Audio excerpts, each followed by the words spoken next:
Olá, e nós estamos começando o programa Negros em Foco Mulheres, ou Negros em Foco por Elas, como gosta a minha colega Eliane Almeida.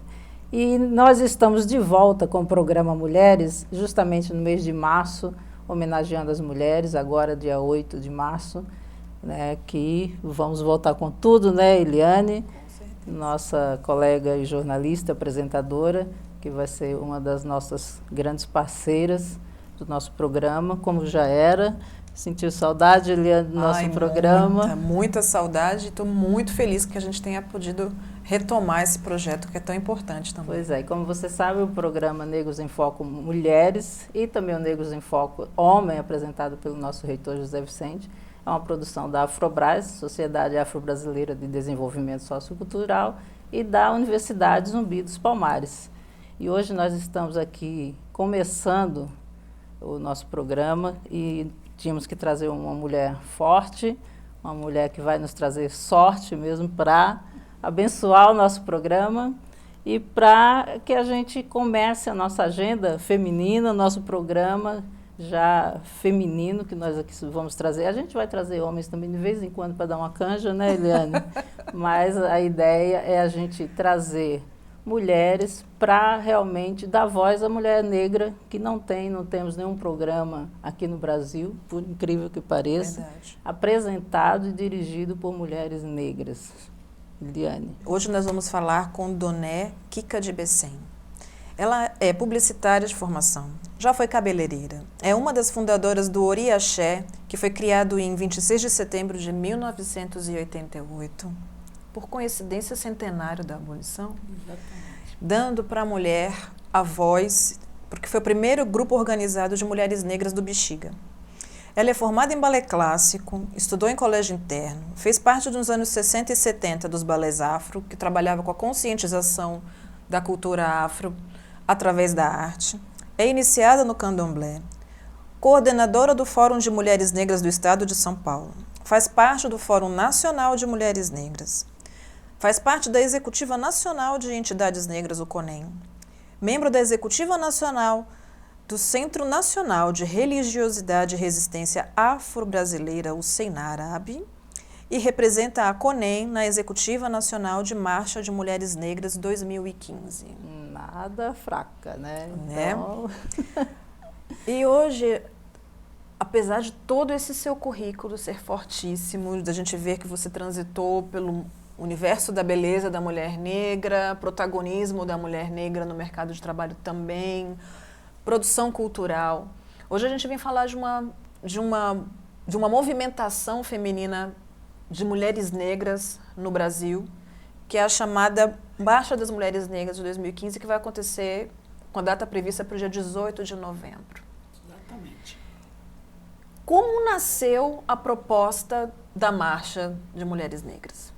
É interessante a sua pergunta, que assim, a Marcha das Mulheres Negras, ela não se inicia em 2013 ou 2014, ela se inicia a partir desses momentos. Ela foi lançada nacionalmente na terceira Conferência Nacional de Políticas de Promoção para a Igualdade Racial pela CEPIR, né, que é o CONAPIR.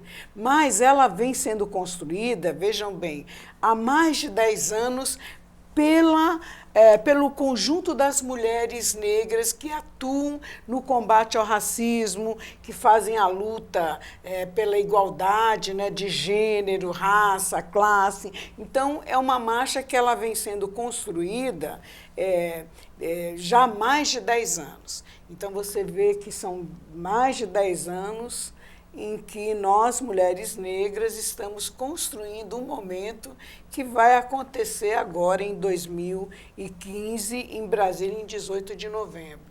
Então, é um trabalho de formiguinha que a gente tem feito ao longo desses anos todos, de diálogo entre os vários segmentos de mulheres negras organizadas, que vocês sabem que o movimento de mulheres negras, ele tem uma organização que não é de hoje, né? Ele se organiza por dentro dos movimentos, das organizações do movimento negro, que fazem a luta do combate ao racismo, mas no interior, tanto do movimento feminista como do movimento negro, nós, mulheres negras, estamos nos organizando, discutindo as nossas coisas específicas e, em especial, como que a gente construiria um momento de dar visibilidade às nossas questões, às nossas lutas. E chegou agora, foi lançado na última conferência, que foi a terceira conferência, a CONAPIR, em Brasília, e estamos agora articulando e organizando nos estados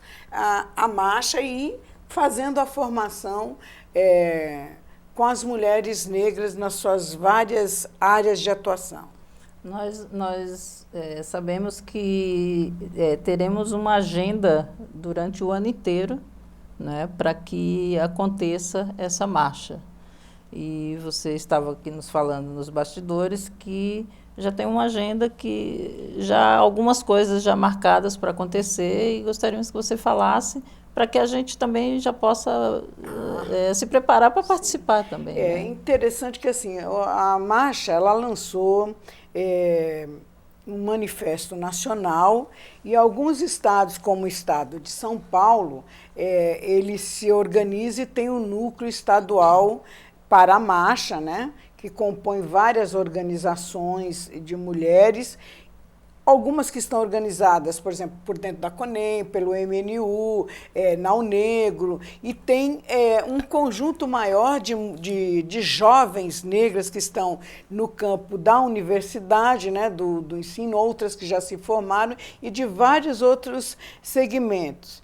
E interessante que a gente sai, num primeiro momento, com uma agenda que vem nas agendas que são importantes para a construção e a luta contra o racismo. Então, e algumas do movimento feminista. Por exemplo, para nós é importante o 8 de março, porque nós, mulheres negras, construímos muito, ajudamos a construir, temos demandas da agenda feminista que nos é muito importante. Então, nesse momento, a gente está, no caso do Estado de São Paulo, organizada para a participação e atuar nas caminhadas do dia 8 de março.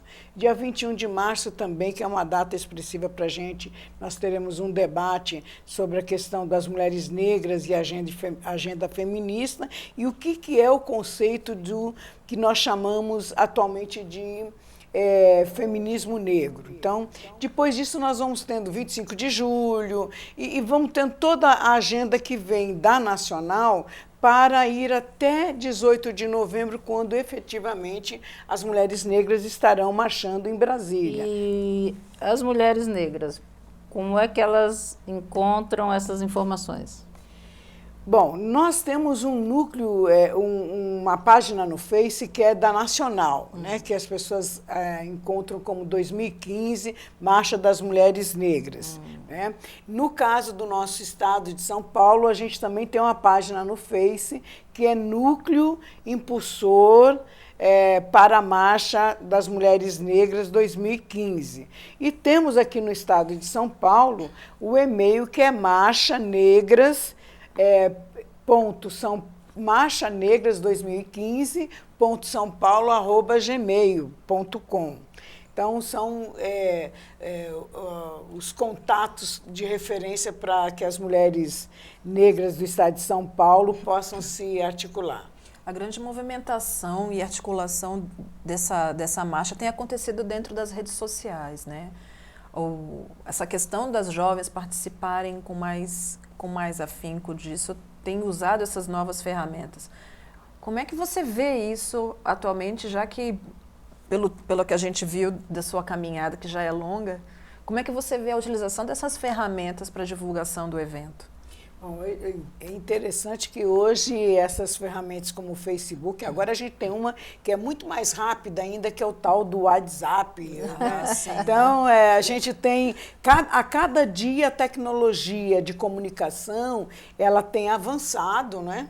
Então, Basta pensar que a gente, alguns anos atrás, a gente pensava, eu estou falando quanto ao movimento negro, de um espaço, né, de comunicação que a gente pudesse chegar até os lares das pessoas com quem a gente queria dialogar. E hoje, por exemplo, a gente está aqui nesse programa especial dentro de uma universidade que a gente nunca imaginou que nós teríamos como população negra uma universidade voltada para a população negra, numa área que se inicia, que foi o direito, né, que a gente é uma área onde nós do movimento negro investimos muito, né, que é trazer, nós e as mulheres, também trazendo a questão dos direitos das mulheres, enfim, os direitos humanos. E hoje a gente tem essa tecnologia que começou com o e-mail, não é?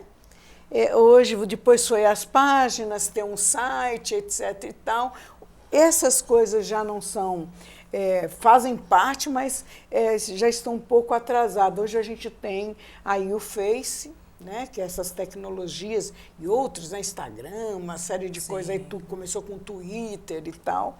E agora a gente tem o Zap, que é bem mais rápido, você articula movimentos, ações, né, que a gente vê por aí, por exemplo, os rolezinhos, que foram tão falados, porque ele vinha de um público jovem, negro e da periferia, se utilizou muito dessas ferramentas para organizar.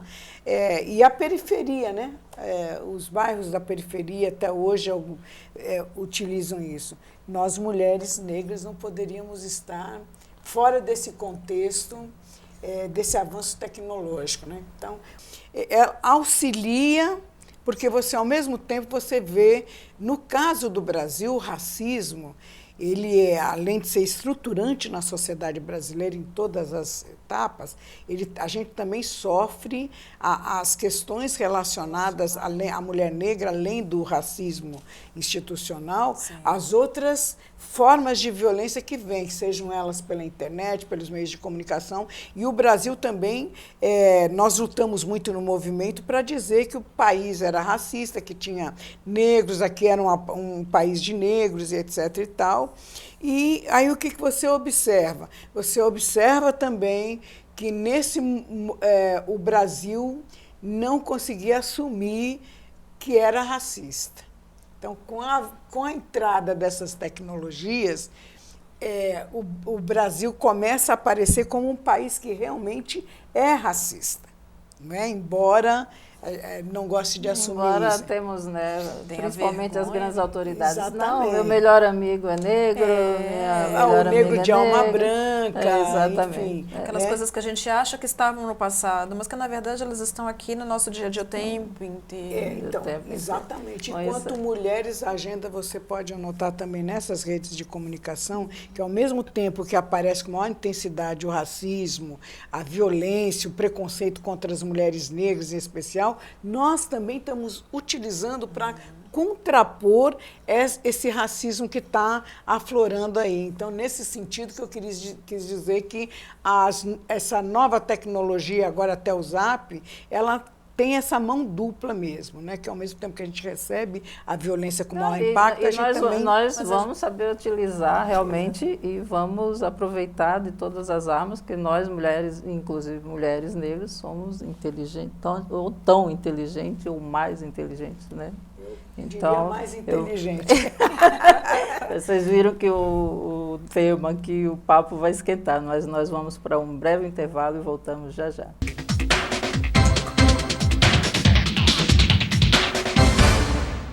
Entrar na faculdade hoje tem dificuldade. Não fique na vontade, mude a realidade. Se você espera a sua chance de mudar, a hora chegou, então não vá marcar. Não fique de bobeira, pois você pode chegar. E com conhecimento nada pode te parar. Leve top na mão, ideias na cabeça. Estudo é o caminho para que tudo aconteça. Na Zumbi dos Palmares onde eu vou estudar. Com diploma na mão, formado eu vou brilhar. Na Zumbi dos Palmares onde eu vou estudar. Com diploma na mão, formado.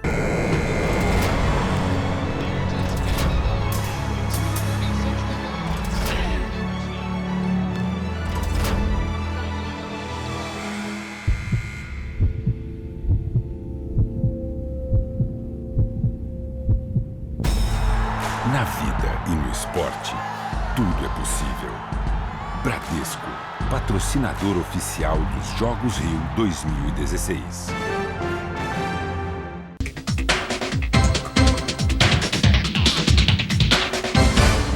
Olá, e nós estamos voltando com o programa Negros em Foco Mulheres, ou Negros em Foco por Elas. Nós precisamos decidir isso, Eliane. Mas a gente pode fazer uma enquete na internet. Fazer uma enquete realmente, o que você gosta mais? Negros em Foco Mulheres ou Negros em Foco por Elas? Eu gosto do Negros em Foco Mulheres, a Eliane gosta do Negros em Foco por Elas. Mande sua opinião, é negros@afrobras.org.br, e a gente vai realmente fazer essa enquete e depois a gente mostra o resultado para vocês, tá bom? E hoje nós estamos recebendo Doné Kika de Becém, que vocês já viram aí, um papo realmente maravilhoso, uma pessoa sábia, uma pessoa maravilhosa. Estamos aqui já nosso tempo quase se esgotando, a gente discutindo inclusive novas tecnologias. Mas eu queria, você falou num ponto do 13 de maio, né? O que foi o 13 de maio para as mulheres negras? A gente achou que foi a libertação, assim, isso na minha opinião, foi a libertação dos escravos. Mas foi ali que a mulher negra, que os homens simplesmente pegaram suas coisas, foram para as ruas, foram beber, comemorar, e nós mulheres pegamos nossos filhos, pegamos as coisas, né, e roupas e tudo mais dos homens, fomos procurar abrigos, principalmente ali no Rio de Janeiro, nos morros, nos outros estados, nos lugares mais afastados, procurar moradia, abrigo para levar nossos filhos e cuidar da nossa família. E foi ali que nós passamos, né, a ser responsáveis pela família que somos até hoje, é o que mostra, né, é o que mostram os dados aí, IBGE, censos, enfim, que a mulher negra é o arrimo da família, e é isso até hoje, a situação não muda. Como é que você vê o 13 de maio? Você vê por esse prisma também? Pois é, interessante falar, porque assim, é uma pena que o programa tem pouco tempo, a gente deveria fazer várias mas etapas, você volta, porque assim, é importante a gente pensar como se deu essa situação da mulher negra no Brasil. Mas seria importante, a gente não vai ter tempo nesse momento, de ver qual era o papel da mulher negra na sociedade africana antes da escravidão, né, do processo da escravidão, e a gente pensar também um pouco qual foi o papel dessas mulheres africanas no Brasil, depois das suas descendentes, da qual nós fazemos parte. Como foi esse processo, né? Uma coisa interessante. Então, veja bem, após a abolição, na verdade, a abolição, muita gente diz que a abolição não foi feita por nós negros. A história diz que nós negros brasileiros ou descendentes de africanos contribuímos muito para a luta, para a abolição da escravatura, né? Naquela época. Agora, a verdade é que o movimento abolicionista, ele tinha um outro conceito, calcado em outros conceitos que vinham da Europa, como da França, solidariedade, igualdade, babá, e tinha exemplos de outros países, como os Estados Unidos, etc. e tal, que era...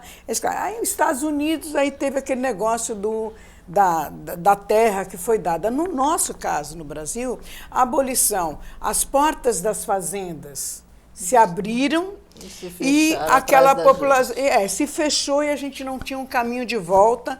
Então, a gente tem que pensar como é que era a situação dessa população negra naquela época, não é? Veja bem, você tem um coletivo de homens que trabalhava no campo, né, pegando algodão, cana-de-açúcar e etc.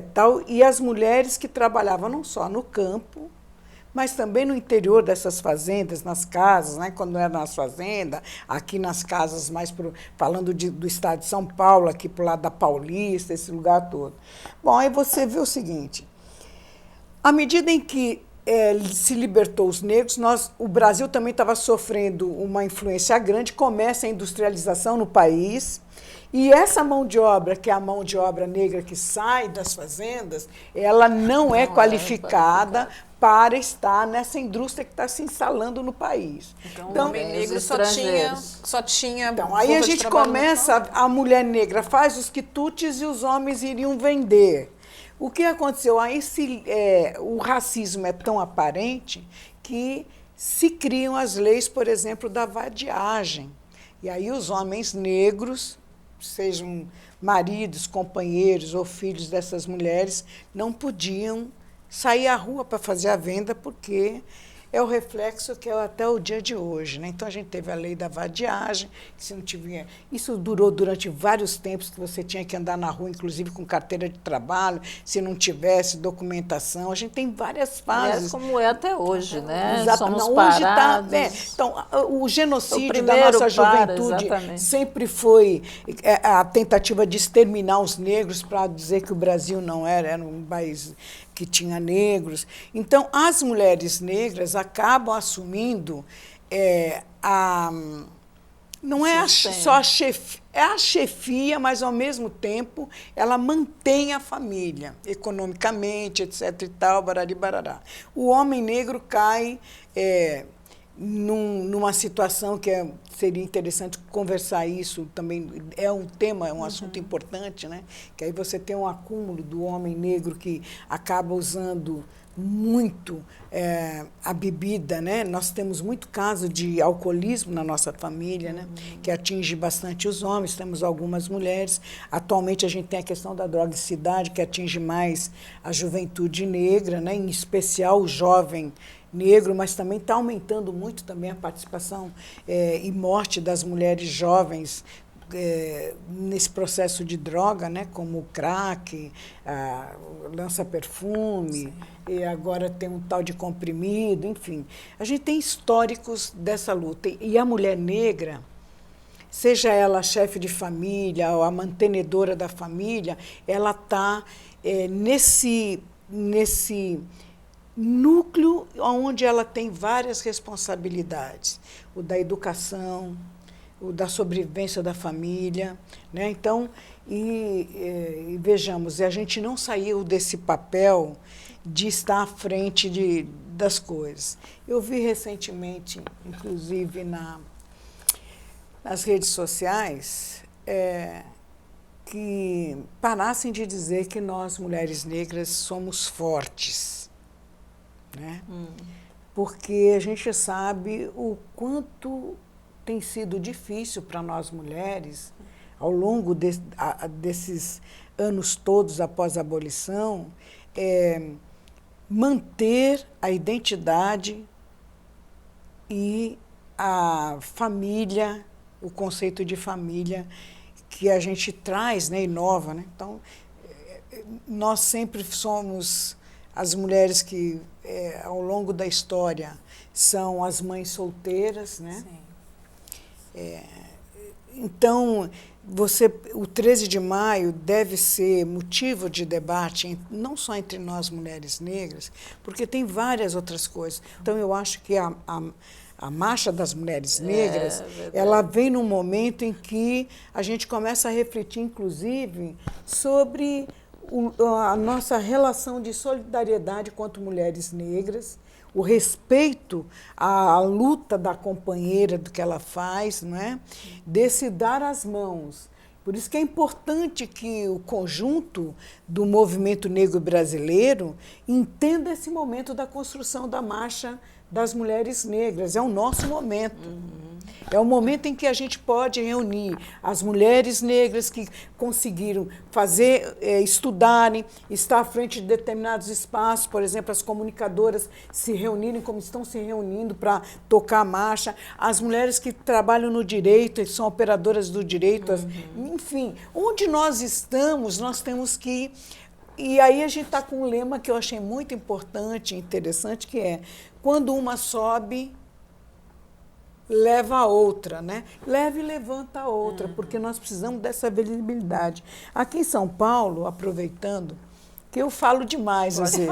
Pode falar. O núcleo, em cada região do país, a gente tem falado dos 20 anos do Zumbi pela Vida, né, que foi a caminhada que a gente fez em Brasília, na Bahia, etc. Tal, e os 20 anos